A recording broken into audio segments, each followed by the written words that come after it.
Esta nueva emisión de En Transición, lunes, después de un domingo de elecciones que deja muchísima tela para cortar. Como todos sabemos, hubo competencia electoral en varias provincias, en Salta, La Pampa, Tierra del Fuego. Se eligieron intendentes y representantes provinciales en la provincia de San Juan. Y realmente los resultados que se alcanzaron invitan a poner en cuestión todo lo que los medios masivos de comunicación han venido anticipando respecto de los procesos electorales. ¿Cuánto hay de cierto y cuánto hay de ficción en la invención de personajes como Javier Milei? ¿Cuánto de cierto y cuánto de ficción hay respecto de el divorcio entre la política y la sociedad? ¿Cuánto de cierto y cuánto de ficción hay en que nos encontrábamos al umbral de una especie de reclamo, de clamor por el que se vaya a en las tres provincias en las que hubo elección para gobernador, hubo reelección. Y no solo hubo reelección, sino que hubo reelección con niveles de sufragio superiores a los que esas mismas fuerzas políticas o que esos mismos candidatos habían obtenido en 2019. Aquello de que a consecuencia de la pandemia y de la situación excepcional que vivieron las sociedades a escala mundial, los oficialismos perdían en todos lados, no es algo que se corrobore a la luz de los resultados electorales de estas semanas y de las semanas anteriores. En la provincia de Salta no solo hubo una reelección de Gustavo Sanz, también el oficialismo consiguió conquistar la intendencia de la ciudad capital. En La Pampa, después de una derrota electoral en las legislativas, 2 años atrás, y cuando tal vez sí, el mal humor por la pandemia, por el encierro, por un mundo que parecía haber colapsado, trajo como consecuencia una fabulosa derrota del Frente de Todos en todos lados y también una pérdida significativa de sufragios, aunque menor por cierto, por parte de Juntos por el Cambio. Aparecieron los pronósticos respecto del fin de ciclo, de que las coaliciones no conseguían interpretar las demandas de la sociedad. Pero ¿qué ocurre? En Tierra del Fuego, por ejemplo, el gobernador Melela no solo evitó tener que ir a balotaje sacando una cantidad de votos abrumadora, sino que la segunda fuerza política en la provincia fue el voto en blanco. Esto es, en Tierra del Fuego al menos, y pese a todas las críticas de los medios corporativos oligopólicos, la elección del Frente de Todos fue realmente impresionante.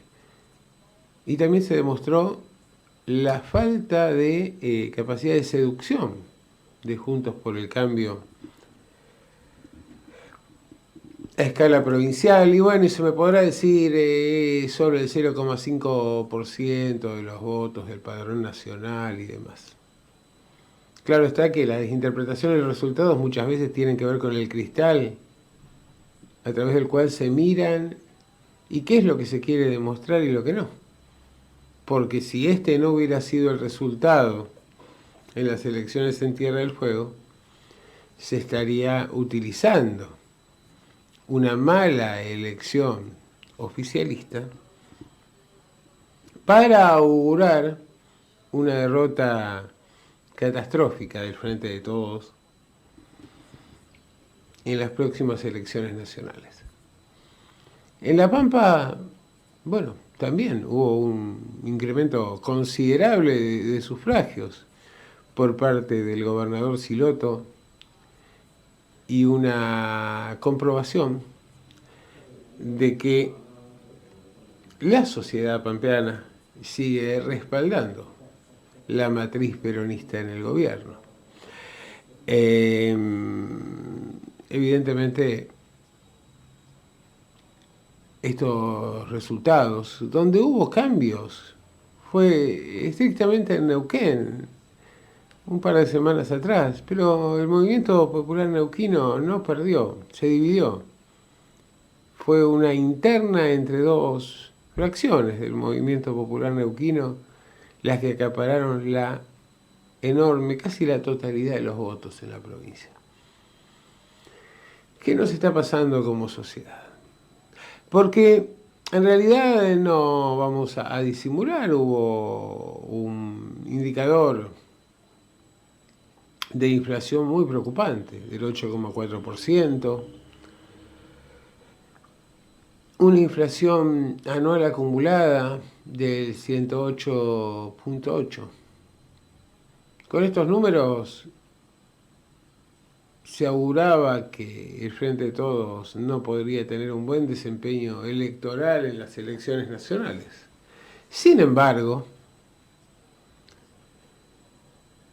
y aunque tenga mucho de especulación lo que voy a decir, vamos a ver que la sociedad en conjunto está votando por lo conocido, no por el que se vayan todos, no por desaforados voceros o publicistas de hacer todo por saltar todo por los aires. Hay crisis a escala mundial.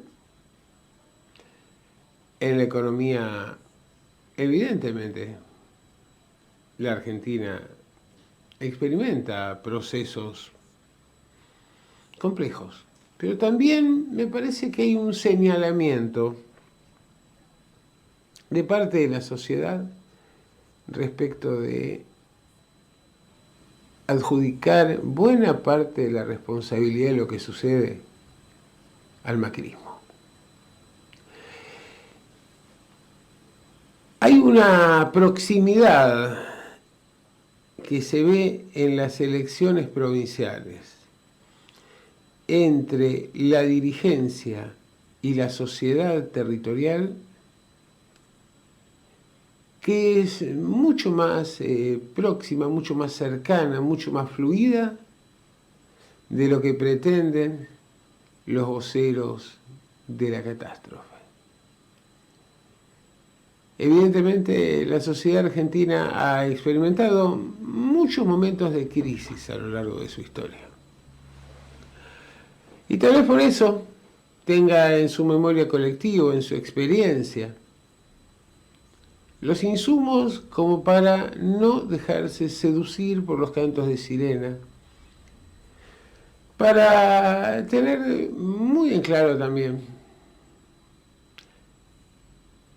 que en el contexto de crisis en que asumió este gobierno, sumado a la pandemia, las cuarentenas, la guerra mundial, la sequía, es decir, un cúmulo de situaciones catastróficas, se ha intentado llevar, no aún siempre con la lucidez o la coherencia tal vez que hubiera sido deseado. La nave a buen puerto y por un rumbo seguro. Y es por esta razón que al momento de elegir quién se va a encargar de los destinos provinciales, se vota por lo conocido. ¿Por qué? Bueno, porque efectivamente sabemos que ha habido una declinación económica considerable, crisis social, pero también ha habido un fabuloso desarrollo de la obra pública, un incremento de la actividad económica, un considerable aumento del empleo, a pesar de que los niveles salariales todavía dejen mucho que desear. Entonces, en ese contexto, creo que lo que están mostrando los resultados electorales, y aquí hago prescindencia de qué signo político gobierne las provincias, ya que los oficialismos se imponen en todos lados, creo que se da algo que es impensado para esos discursos corporativos, y que es el hecho de que las sociedades están reafirmando que sus liderazgos son considerados como los más adecuados dentro del set de opciones posibles como para afrontar un futuro que no será sencillo. Pero también queda claro que esas sociedades se dan cuenta, porque el pueblo no es sonso en ningún lado, que no es cerrando el Banco Central, dolarizando, destruyendo los derechos laborales, impulsando el gatillo fácil, la difusión de una práctica de armarse por parte de la sociedad para garantizar pretendidamente su seguridad, el camino elegido por la mayoría, por la inmensa mayoría de los argentinos. Más bien todo lo contrario. Y eso lo venían demostrando las encuestas. ¿Hay preocupación por la desocupación? La hay. ¿Hay preocupación por la inflación? Por supuesto que la hay. ¿Hay preocupación por el futuro? Bueno, ¿quién no podría tenerla? Pero por el otro lado, vemos que la gente, incluso aquellos que decían que votarían a Milei, querían simultáneamente más Estado, más intervención de los poderes públicos para impulsar el empleo, el acceso a mejores condiciones de vida, para regular la actividad económica, para poner coto a los grandes intereses monopólicos que obtienen pingües beneficios en nuestro país. Hay un dato que no debemos perder de vista, y es que hasta ahora las evaluaciones que se han hecho parten de considerar la declinación económica, laboral, salarial, a partir de datos oficiales. ¿Y cuál es el problema de los datos oficiales? Que no registran a ese al menos 50% de la economía que en nuestro país se desarrolla en negro. Como diría Carlos Maslatón, Barrani, absolutamente informal. En nuestra sociedad, a ver, la tercerización, el monotributismo, los emprendimientos individuales, cooperativos, han ganado un aire realmente determinante en los últimos años. Simplemente para ilustrar esto, hay 14.000 millones de dólares que en el último año ingresaron a nuestro país a través de la denominada economía del conocimiento. Servicios fundamentalmente informáticos que se exportan y que no tienen registro blanco. ¿Por qué razón? Bueno, porque efectivamente aquellos que prestan estos servicios al exterior no quieren sufrir la exacción de buena parte de sus ingresos al blanquearlos. Y de ese modo, en lugar de recibir $1 a 470 pesos, recibir uno de 220. Pero efectivamente, vemos cada fin de semana largo, vemos en la ocupación de los restaurantes, vemos en lo que es el funcionamiento de los portales de compra y de la actividad de los negocios, que la actividad económica no decae, la inflación se incrementa, el dólar se vuelve cada vez más caro, naturalmente, como correlato de esa inflación. Sin embargo, la actividad económica sigue en pie. La producción sigue en pie. El consumo sigue en pie. Ha habido alguna caída, sobre todo en lo que tiene que ver con las prácticas de consumo de los sectores de las clases subalternas. Eso también es cierto. Ahora, ¿cómo explicar entonces la contradicción entre los discursos de catástrofe de aquellos que están interesados en la catástrofe y la realidad concreta de la sociedad? Porque nadie va a pretender que estemos viviendo en una situación paradisíaca. Pero tampoco podemos sostener que la crisis tenga la gravedad que se le adjudica simplemente a partir de las mediciones de los organismos oficiales. Y ahí es donde vemos ahora y empezamos a entender la explicación de por qué razón en todos los lugares donde hay elecciones, en lugar de perder, los oficialismos ganan, e incluso ganan con un margen mayor que en la elección de hace 4 años. ¿Y por qué? Los profetas de la catástrofe, como el caso de Milei y compañía, no consiguen más que resultados desmoralizadores en los comicios provinciales que se han registrado.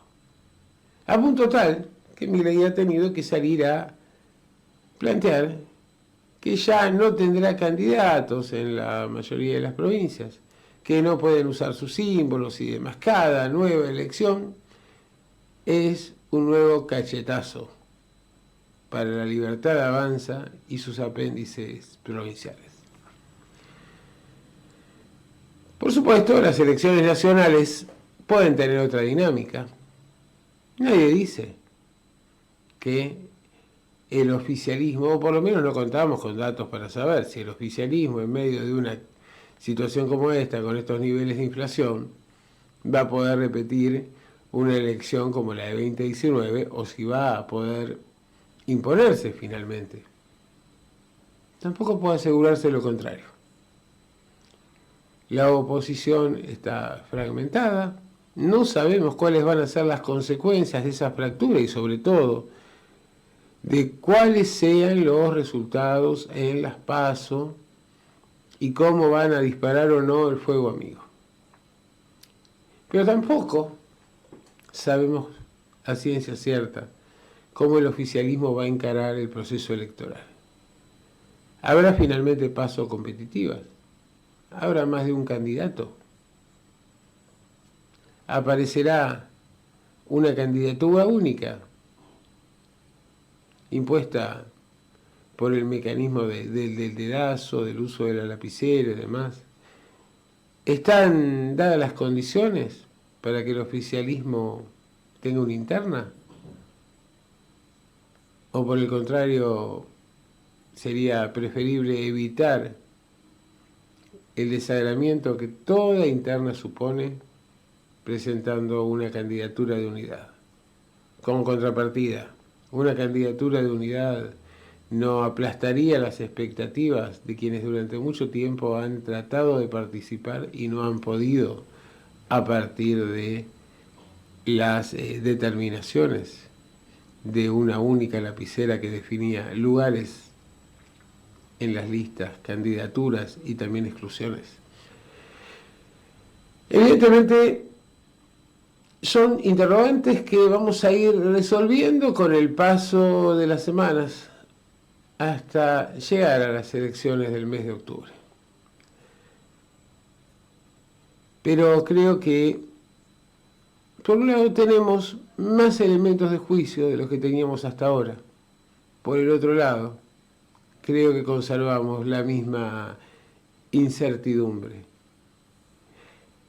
Ayer domingo estaba allí en el pueblo donde resido, en Villars. Había una jornada cultural, de golpe había también una visita guiada a todo lo que era el parque ferroviario. El ferrocarril ha vuelto a Villars después de casi 25 años de cierre. Le ha dado nueva vida a esa localidad como muchas otras.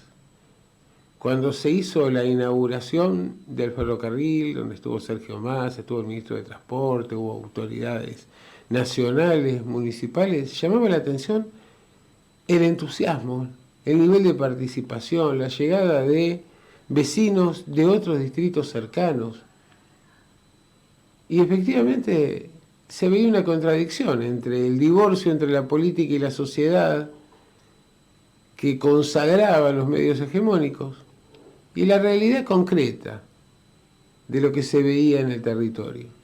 Cuando se hacía este recorrido ayer y se planteaba que iba a llegar el ferrocarril también a Navarro y otras localidades, y que todo esto debía pasar antes de octubre, porque después de octubre, quién sabe qué venía en la Argentina. La gente empezó a plantear, sin que hubiera ningún tipo de instigación ni nada por el estilo, de que había que votar con memoria, con sentido común, prestándole menos atención a los medios y más atención a la realidad cotidiana. Y creo que esto es lo que ha hecho la población de muchas provincias al momento de dejar de lado esos discursos apocalípticos para privilegiar esos vínculos, esas alianzas que se dan en cada uno de estos espacios a nivel provincial y a nivel municipal. Las sociedades, pese a todo, todavía se sienten protegidas por su dirigencia. Tal vez las dirigencias tendrían que esforzarse un poco más. Pero en la práctica creo que hemos recibido una maravillosa enseñanza del pueblo. El pueblo argentino no come vidrio y sabe muy bien quiénes son, o mejor dicho, de quiénes puede esperar decisiones y gestiones que aún en la situación catastrófica permitan tratar de sobrellevar o de mejorar o de generar expectativas a futuro. ¿Y quiénes son los que solamente los condenan a vivir una catástrofe tras otra? Esto es En Transición y nos escuchás todos los lunes de 14 a 15 horas aquí por Radio AMEP. Estás escuchando Radio AMEP. El universo te escucha.